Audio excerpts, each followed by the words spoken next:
I'll dream until I make it real. And hey guys, welcome back to my channel Anjali Soni official में फिर से एक बार आपका सबका स्वागत है। तो आज है हरितालिका तीज और मेरा है निर्जला उपवास। तो इसके लिए मैंने थोड़े प्रिपरेशन, यानी कि मैंने मेहंदी तो कल ही लगा लिया था, अपने से ही लगाया था, टाइम नहीं हो पाया, बहुत काम थे, अकेले हूँ मैं तो फिर आज मैं क्या क्या कर रही हूँ, किस तरह के प्रिपरेशन हो रहे हैं मैंने, तो प्लीज़ आप मेरे वीडियो पे बने रहिए। और गाइज़ प्लीज़ प्लीज़ प्लीज़ आप सब मेरे चैनल को सब्सक्राइब कीजिए, लाइक कीजिए एंड शेयर कीजिए। और मेरी वीडियोस पसंद आती है तो प्लीज़ प्लीज़ आप कमेंट्स बॉक्स में कमेंट्स डाउन कीजिए, ठीक है। Thank you. तो गाइज़ अब मैं जा रही हूँ यहाँ पे पूजा के लिए प्रसाद बनाने के लिए, तो उसकी मैंने तैयारी पहले से कर रखी थी। बट अब मैं जा रही हूँ, जो भी बनाने का है ना, ठेकुआ गुजिया बनता है हमारे यहाँ, तो मैं थोड़ा थोड़ा ही बनाऊँगी प्रसाद के लिए, क्योंकि ज़्यादा टाइम नहीं है अभी।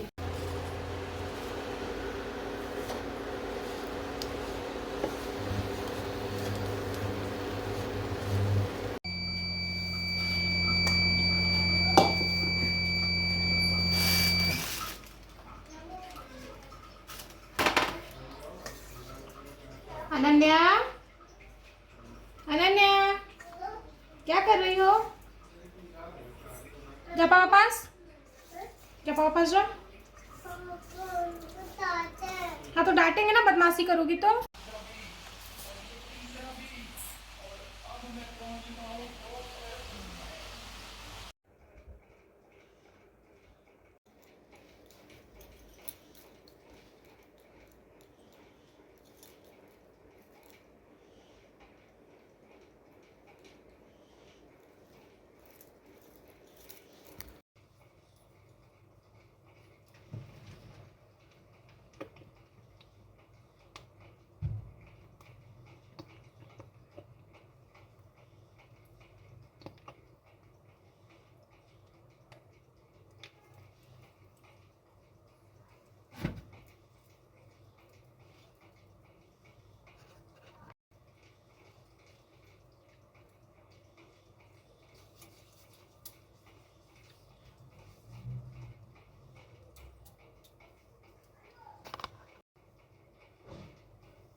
मेरे बाबा गुस्सा हो गया है हमसे। अरे मनु, बच्चा आजा सुनो इधर। देखो तो आशीष बुला रहा है, आशीष। लो चिप्स लेके जाओ। लो आ लो। तो ना आप जो केला लाए थे ना, उसका भी अंतिम तिथि आ चुका है। खराब हो गया या चलेगा? चल जाएगा। तो ये आपको खा पी के खत्म कर दिया आप लोग।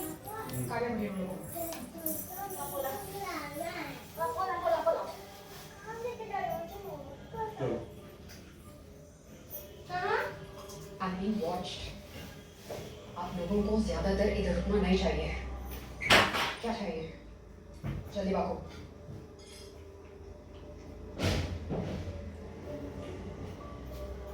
ऋत्विक कोलकाता नहीं पहुंचना चाहिए, उसे खत्म। तुमने कहा और मैंने कर दिया। इतना आसान है क्या? मैं तुमसे ऑर्डर नहीं लेती। ठीक।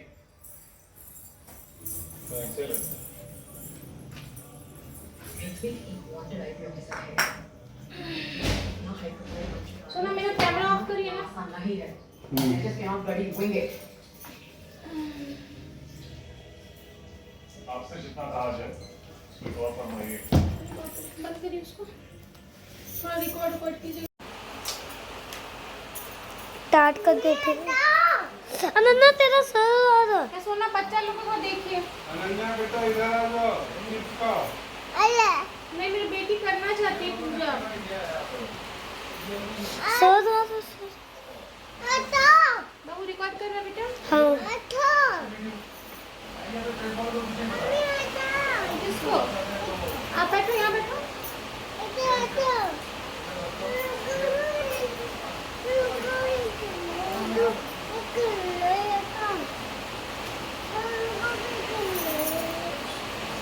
बंद कर दो। कर दे।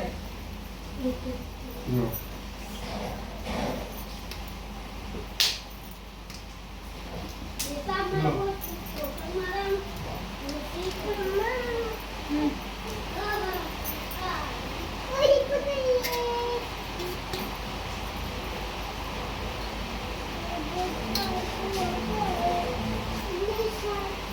अच्छा इधर आ बेटा।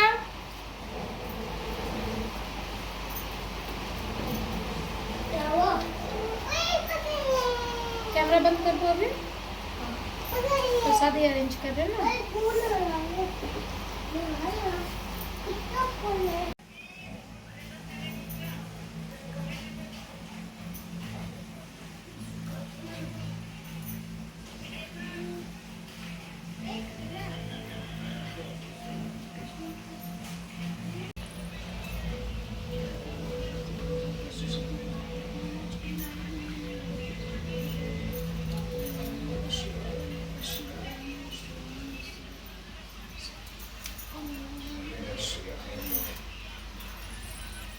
फूल हो गया, बेलपत्र हो गया। यहाँ पे क्या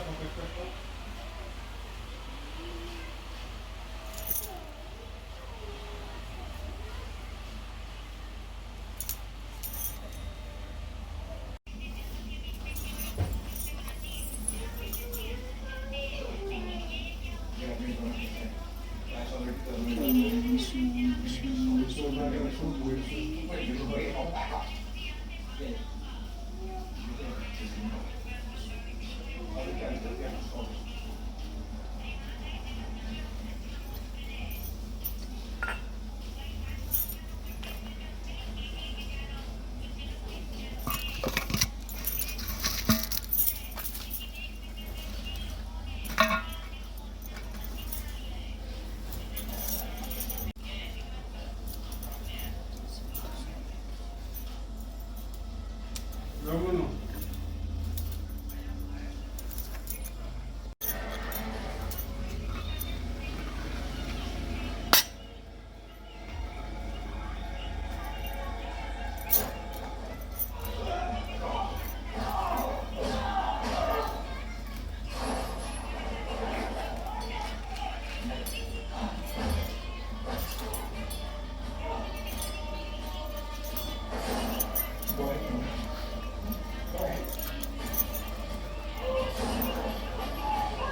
कर्मों से सरल हो, जिनमें परिश्रम भी कम करना पड़े,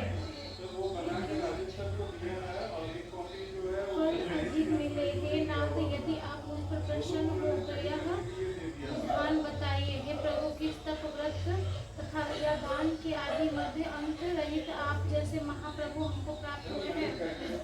श्री जी कहते हैं, हे देवी सुनो, मैं तुमको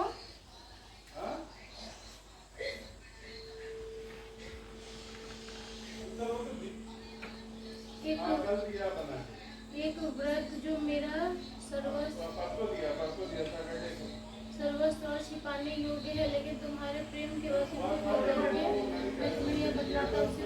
भारतवर्ष में जैसे नक्षत्रों में चंद्रमा, ग्रहों में सूर्य, वर्णों में ब्राह्मण, देवताओं में विष्णु भगवान, नदियों में गंगा, पुराणों में महाभारत, वेदों में सामवेद, इंद्रियों में मन श्रेष्ठ है। सब पुराणों और वेदों को सर्वस्व जिस तरह से कहा गया है, मैं तुम्हें एक प्राचीन व्रत बताता हूँ। एकाग्र मन से सुनो। जिस व्रत के प्रभाव से तुमने मेरा आधा आसन प्राप्त किया है, वह मैं तुमको बतलाऊंगा, क्योंकि तुम मेरी प्रेयसी हो। भाद्रपद मास के हस्त नक्षत्र से युक्त शुक्ल पक्ष की तृतीया तिथि को उसका अनुष्ठान मात्र करने से स्त्रियां सब पापों से मुक्त हो जाती है। हे देवी, तुमने आज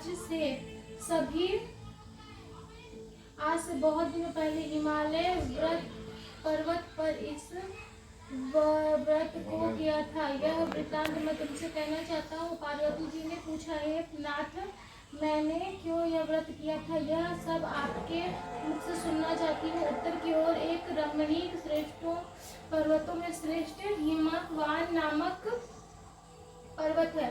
उसके आसपास तरह तरह की भूमियां हैं, तरह तरह के वृक्ष उस पर लगे हुए हैं। नाना प्रकार के पक्षी और अनेक प्रकार के पशु उस पर निवास करते हैं। वहां पहुंचकर गंधर्वों के साथ बहुत से देवता, सिद्ध चरण पक्षीगण सर्वदा प्रसन्न मन से विरजते हैं। वहां पहुंचकर गंधर्व गाते हैं, अप्सराएं नाचती है। वह पर्वतराज के कितने ही शिखर ऐसे हैं कि जिसमें स्फटिक, रत्न, रत्नवती आदि की खाने भरी हैं। यह पर्वत ऊंचा तो इतना अधिक है कि मित्र के घर की तरह समझकर आकाश को स्पर्श किए रहता है। उसके समस्त शिखर सदैव हिम से आच्छादित रहते हैं। गंगाजल की ध्वनि सदा सुनाई देती रहती है। ये पार्वती, तुमने बाल्यकाल में उस पर्वत पर तपस्या की थी। 12 वर्षों तक तुम उल्टी टंगकर धुआं पीकर रही, 64 वर्षों तक सूखे पत्ते खाकर रही। माघ मास में तुम जल में बैठी रही। वैशाख मास पर दोपहरिया की पंचाग्नि तापती थी। सावन महीने में जल बरसता तो तुम भूखी प्यासी रहकर मैदान में बैठी रहती थी। तुम्हारे पिता इस तरह के कष्ट सहन को देखकर बड़े दुखी हुए। वे चिंता में पड़ गए कि मैं अपनी कन्या किसको दूं। उसी समय नारद जी वहां आ पहुंचे। मुनि श्रेष्ठ नारद जी उस समय तुम्हें देखने गए थे। नारद जी को देखकर गिरी ने अर्घ्य, पाद्य, आसन आदि देकर उनकी पूजा की। बस बेटा हो गया। और कहा, हे स्वामी, आप किसके लिए आए हैं? मेरा अहो भाग्य है, आपका आगमन मेरे लिए अच्छा है। नारद जी ने कहा, हे पर्वतराज सुनो, मैं भगवान विष्णु को भेजा हुआ हूँ, आपके पास आया हूँ। आपको चाहिए कि यह योग्य कन्या रत्न किसी योग्य वर को दे। भगवान विष्णु के समान योग्य वर ब्रह्मा, इंद्र, शिव, इनमें से कोई नहीं। तो आपकी गलती ना